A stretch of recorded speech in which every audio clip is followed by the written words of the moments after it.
Platinum. I already removed this cover here.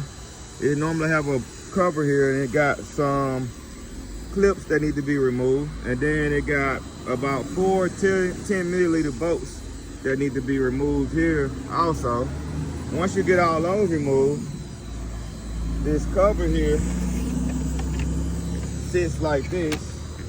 You need to take some type of pop out clip to pop it out, and then you got another 10 milliliter bolt there, and the same thing for the other side.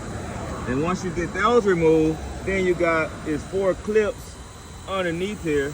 Snap those out and you pretty much can disassemble this. But I'm gonna go ahead and wash it first, then I'm gonna get this snapped out because we're gonna be doing paint protection film on the front bumper, so I want to have full coverage to that. And we also gonna paint this gloss black to have that ready when we put everything back together. So